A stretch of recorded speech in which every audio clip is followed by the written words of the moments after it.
Jadi kalau adu-adu tauhid iblis lebih kuat dari tauhid kita. Maka kata iblis kepada umat manusia, kalian ini katanya umat Nabi Muhammad, masa doa nggak dikabulkan Allah? Berarti Muhammadnya salah dong. Tuh lihat saya doa kepada Allah umur panjang-panjang. Kalian ini sakit-sakitan doa nggak sembuh-sembuh. Kata siapa? Iblis. Pinternya iblis. Iblis kurang ngerti bahwa salah satu ujian umat Nabi Muhammad diundurnya ijabah doa. Doanya sudah diterima, tapi kapan terjadinya Allah undur sesukanya. Karena Allah akan pilihkan waktu yang tepat, saat yang tepat, bukan saat tepat menurut si hamba. Masa doa nggak dikabulkan Allah? Berarti Muhammadnya salah dong. Tuh lihat saya doa kepada Allah umur panjang-panjang. Kalian ini sakit-sakitan doa nggak sembuh-sembuh. Kata siapa? Iblis. Pinternya iblis. Iblis kurang ngerti bahwa salah satu ujian umat Nabi Muhammad diundurnya ijabah doa. Doanya sudah diterima, tapi kapan terjadinya Allah undur sesukanya. Karena Allah akan pilihkan waktu yang tepat, saat yang tepat, bukan saat tepat menurut si hamba, tapi saat yang tepat menurut Allah SWT. Kalau anak kita minta beli motor, umurnya baru 7 tahun, kasih nggak Pak? Hah? Katanya sayang anak. Sayang anak, dikasih nggak? Berarti tidak semua sayang itu memberi. Karena sayang kepada anak, kita tidak izinkan dia mengendarai motor. Kita tidak kasih dia akses, padahal dia meminta. Ini baru hubungan anak dengan orang tua. Apalagi hubungan hamba dengan Robnya, dengan Tuhannya. Allah lebih tahu, kalau yang dia minta ini aku kasih, pasti dia lupa kepadaku. Jika yang dia doakan itu aku kabulkan sekarang, pasti dia kufur kepadaku. Orang Indonesia ini, saya sering cerita Buya, ustadznya paling bebas berbicara apa saja. Benar gak? Benar ya? Kayak udah ngerti aja. Ada yang pernah tinggal di Jiran atau di Saudi? Pernah melihat ada orang maulid gak di Saudi? Ini buat majelis begini, gak perlu pakai surat-surat ke Pak Polisi ya? Bener? Bener ya? Kalau polisinya ingin bubarin, malah polisinya dibubarin ulang ya? Begitu hebatnya orang Islam di Indonesia. Ini masjid bocoran Pak pengurus tadi ternyata belum terdaftar secara resmi. Berarti saya ini nggak resmi di sini Pak. Segeralah dibantu ya Pak Anggota, Pak Sekda, biar masjid ini cepat dapat izin. Pantesan Pak pengurus ini panjang dari tadi ya. Sambutannya nggak nunggu saya, nunggu Pak Sekda.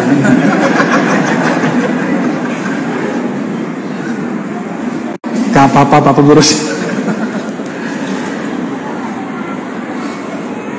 Salah satu ciri orang yang tauhidnya sudah bagus, sudah tauhid Nabi Muhammad, bukan tauhid iblis. Jadi kita kalau bertauhid bukan tauhid iblis Pak. Iblis yakinnya kuat bertuhan, tapi dia kurang ajar kepada Allah. Iblis itu percaya bahwa dirinya dicipta oleh Allah, takdir dia diatur oleh Allah, tapi dia berani melawan Allah. Karena iblis ini kurang adab. Tauhid kita, tauhid Nabi Muhammad sallallahu alaihi wasallam. Apa tauhid Nabi Muhammad sallallahu alaihi wasallam? Tauhid yang beradab. Tauhidnya coba di antara penghuni surga yang dapat izin diajar langsung oleh Allah, bukan malaikat, bukan Azazil, iblis, tapi orang kemarin sore yang baru dicipta dari tanah. Bener gak? Iblis protes. Apa kata iblis? Kok dia, bukan aku? Ini ntar kejadian Bapak di kantor. Nah, ini coba lihat di kantor nih. Saya yang kerja, kok dia yang berapa?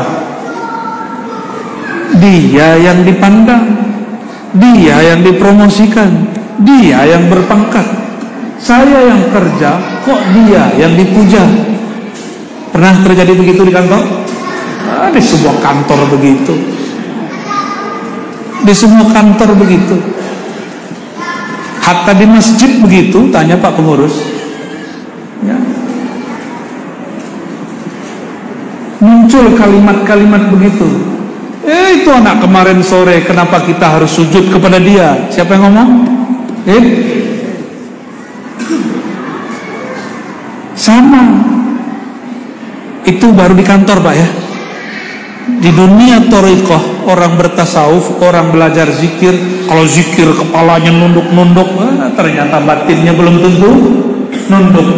Saya dengar sendiri ada murid thariqah, murid zikir itu ngomong begini, ketika sang guru mengangkat murid yang lain, diangkat sebagai pelanjutnya, tapi dia tidak diangkat. Apa kata dia yang belum diangkat? Menurut saya, yang baru diangkat itu belum sampai ilmunya, belum sampai makomnya. Kok bisa ya diangkat-angkat? Coba perhatiin, kalau ada murid meragukan gurunya mengangkat murid yang lain, berarti si murid ini apa? Bagus adabnya atau buruk adabnya? Nah ini kalau yang pernah begitu, tobat segera Pak, jangan tersinggung saya ngomong begini ya. Tobat segera. Dosa antum itu bukan sama saya, dosanya sama gurunya.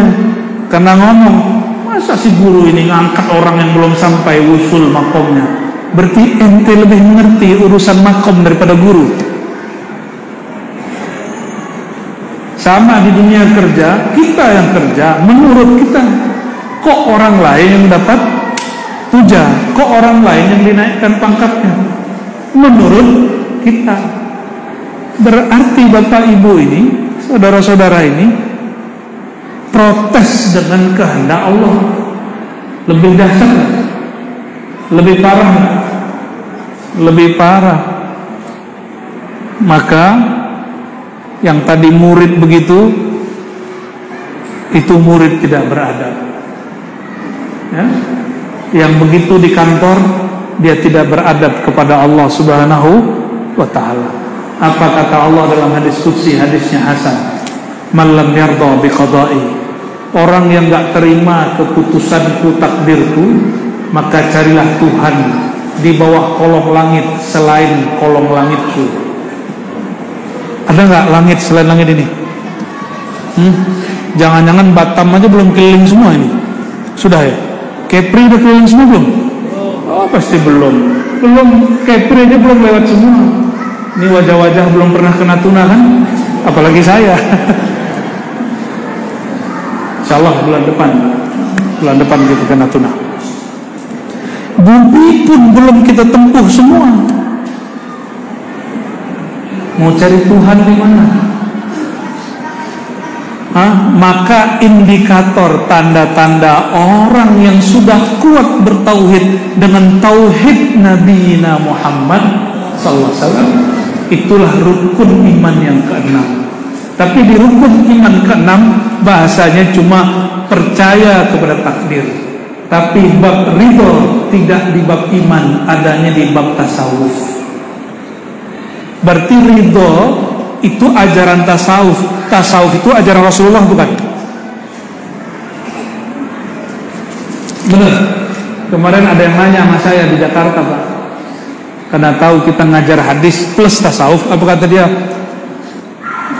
Ini semoga kalau dia tahu nggak tersinggung ya. Lebih dulu Islam atau tasawuf? Dia mau debat saya, tapi dia nanyanya salah. Lebih dulu Islam atau tasawuf? Maksud dia, kenapa kamu ngajar tasawuf? Kan lebih dulu Islam. Saya tanya balik, pertanyaan Bapak ada yang salah nggak? Emang tasawuf isinya apa Pak? Emang Islam isinya apa, Pak? Bingung sendiri. Tasawuf itu isinya apa? Islam mengajarkan patuh, mulai dari syahadat sampai haji. Patuh nggak? Oke. Sedangkan tasawuf mengajarkan cara menikmati kepatuhan itu. Coba perhatikan di surah Al-Mu'minun, qad aflahal mu'minun alladzina hum fi salatihim khashi'un. Sungguh beruntung orang beriman yang rukun 6 tadi. Beruntung orang yang percaya dengan rukun